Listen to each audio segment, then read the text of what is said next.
যাদের চুল পড়ার সমস্যা আছে, মাথায় ভর্তি খুশকি বা চুল খুব পাতলা, তাদের জন্য আজ নিয়ে এসেছি মা দিদিমা সিক্রেট ঘরোয়া টোটকা আমলকির তেল বানানোর পদ্ধতি।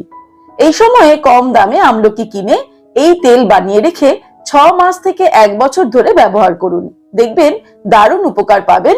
কি কি উপকার পাবেন আর কিভাবে বানাবেন চলুন দেখে নিই। ভিডিওটা উপকারী মনে হলে লাইক ও বন্ধুদের সাথে শেয়ার করার অনুরোধ রইল।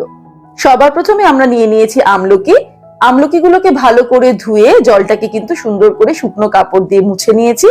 এখানে 200 গ্রাম আমলকি নিয়েছি। এবারে আমরা আমলকিগুলোকে কেটে নেব। আমলকিগুলোকে যতটা সম্ভব একদম ছোট ছোট টুকরো করে কেটে নেব আর দানাটাকে বাদ দিয়ে দেব। প্রথমে পাতলা পাতলা করে স্লাইস করে কেটে নিয়ে তারপরে কিন্তু ভালো করে চপ করে নিলে সুবিধা হবে। আমলকিগুলোকে ভালো করে কুচিয়ে নিতে হবে। আপনারা চাইলে এটাকে গ্রেটও করে নিতে পারেন, তবে কুচিয়ে নিলে পেস্ট করতে সুবিধা হবে। চলুন এবারে জেনে নিই এই আমলকির তেল আমাদের কি কি উপকারে লাগে। আমলকির মধ্যে থাকে প্রচুর পরিমাণে vitamin C, antioxidant, anti inflammatory, antimicrobial বৈশিষ্ট্য।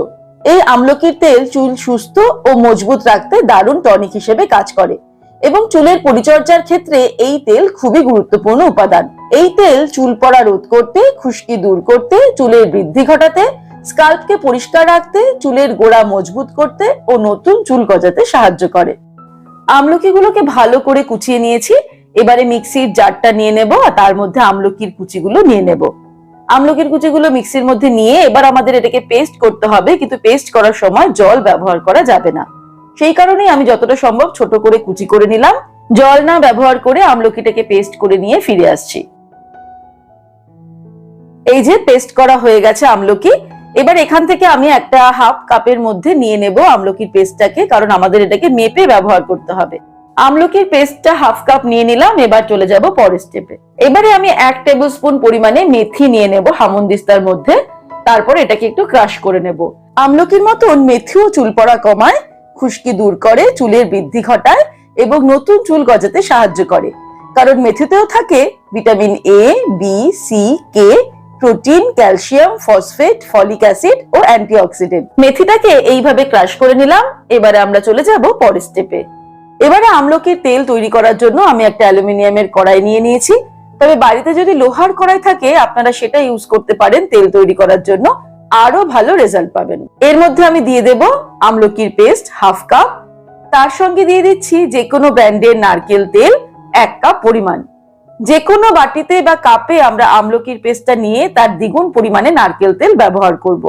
এখানে নারকেল তেল কোনো কোম্পানির ব্যাপার নয়, আপনারা যে কোনো কোকোনাট অয়েলই ব্যবহার করতে পারেন। আর ক্রাশ করে রাখা মেথিটাও এই সময়ে দিয়ে দেব। সবকিছুকে ভালো করে মিক্স করে নিলাম। তারপরে এবার ওভেনটাকে অন করে দেব। তারপর লো ফ্লেমে রেখে ধীরে ধীরে নাড়তে নাড়তে আমাদের রান্না করতে হবে। নারকেল তেল আর আমলকির মিশ্রণটাকে নাড়তে নাড়তে আমাদের রান্না করতে হবে প্রায় 10-12 মিনিট। কিন্তু এই সময়ে ওভেনের ফ্লেমটাকে কিন্তু একদম লোতেই রাখতে হবে, কোনো মতেই এটাকে বাড়ানো চলবে না। তাই হাতে সময় নিয়ে আমাদের এই কাজটা করতে হবে। তাড়াহুড়ো করলে কিন্তু আমলকিটা পুড়ে যেতে পারে, সেক্ষেত্রে কিন্তু সবটাই নষ্ট হয়ে যাবে। 10 মিনিট হয়ে গেছে, আমি লো ফ্লেমে নাড়তে নাড়তে রান্না করছি। এখন কিন্তু আমলকির রংটা অনেকটাই পাল্টে গেছে, একটু গোল্ডেন গোল্ডেন আভা চলে এসেছে। আর ঠিক 1-2 মিনিট এটাকে আমরা রান্না করব এইভাবে লো ফ্লেমে নাড়তে নাড়তে। তাহলেই কিন্তু আমাদের তেলটা তৈরি হয়ে যাবে। কারণ যখনই আমলকির রংটা একটু পরিবর্তন হবে তখনই আমরা এটাকে অফ করে দেব, কারণ এটাকে ঠান্ডা হতে হতে কিন্তু বেশ খানিকটা আরো আমলকির রংটা পাল্টে যাবে। এই সময়টা খুবই রিস্কি, মানে খুবই সাবধানে করতে হয়। একটু বেশিক্ষণ হয়ে গেলেই কিন্তু তেলটা পুড়ে যেতে পারে।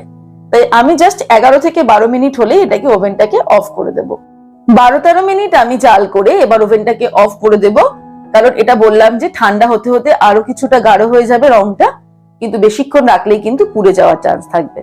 আমি ঠান্ডা হওয়ার পরে আপনাদেরকে দেখাচ্ছি রংটা কিরকম হলো। তেলটা ঠান্ডা হতে হতেই দেখুন রংটা কিন্তু একদম পাল্টে গেছে আমলকির, যেরকমটা বলেছিলাম। এবারে তেলটা ঠান্ডা হয়ে যাওয়ার পর আমাদের তেলটাকে ভালো করে ছেঁকে নিতে হবে। তেল ছেঁকে নেওয়ার জন্য আমি একটা কাচের বাটি নিয়ে নিয়েছি, বা কাচের যে কোনো বয়ম আমরা ব্যবহার করতে পারি। তার উপরে একটা সুতির কাপড় আমরা বসিয়ে দেব। এইভাবে কাপড়ের ওপরে আমি সমস্ত তেলের মিশ্রণটা দিয়ে দিলাম। তারপর এটাকে মুড়ে নিয়ে এইভাবে চিমটে দিয়ে চেপে চেপে তেল বার করতে হবে। ছাঁকনি দিয়ে কিন্তু কোনো মতেই ছাকা যাবে না। আপনারা দেখতেই পাচ্ছেন যে খুব সূক্ষ্ম আমলকির কাঠগুলো কিন্তু তেলের মধ্যে মিশে যাবে। তাই সুতির পাতলা কাপড়ই কিন্তু ছেঁকে নেওয়ার জন্য ব্যবহার করতে হবে। এইভাবে যতটা সম্ভব চেপে চেপে তেলটাকে বার করে নিতে হবে, যেটাকে বলে আর কি নিংড়ে তেল বের করে নেওয়া। ঠিক সেই রকম পদ্ধতিতেই তেলটাকে সম্পূর্ণ বার করে নিতে হবে। তেলটা আমি সম্পূর্ণ বার করে নিয়েছি। এবারে আমি দেখাবো যে বাকি অবশিষ্টটা কিরকম হলো। কাপড়টা খুলে এই দেখুন, এটা কিন্তু একদম শুকনো একটা আমলকির মন্ড হয়ে গেছে। এর মধ্যে আর অবশিষ্ট তেল নেই, এটাকে আমাদের ফেলে দিতে হবে। আর বাকি পিওর আমলকির তেলটা তো আমরা বাটিতে পেয়েই গেছি। আমরা এটাকে এবার একদম ঠান্ডা হয়ে যাওয়ার পর যে কোনো কাচের কন্টেনারে রেখে মুখটাকে ভালো করে আটকে ব্যবহার করতে পারবো বেশ কয়েকদিন। ব্যাস তৈরি হয়ে গেল খুব সহজে আমলকির তেল। সপ্তাহে 2 থেকে 3 দিন রাত্রেবেলায় এই তেল ভালো করে চুলে মেখে মাসাজ করে নিয়ে পরের দিন সকালে আমরা শ্যাম্পু দিয়ে স্নান করে নিতে পারি, অথবা স্নানের 1-1.5 ঘন্টা আগেও এই তেল ভালো করে মেখে নিয়ে মাসাজ করে 1-1.5 ঘন্টা পর আমরা শ্যাম্পু করে নিতে পারি। এইভাবে আমলকি তেল আমরা যদি নিয়মিত ব্যবহার করতে পারি তাহলে আমরা খুব তাড়াতাড়ি রেজাল্ট দেখতে পাবো।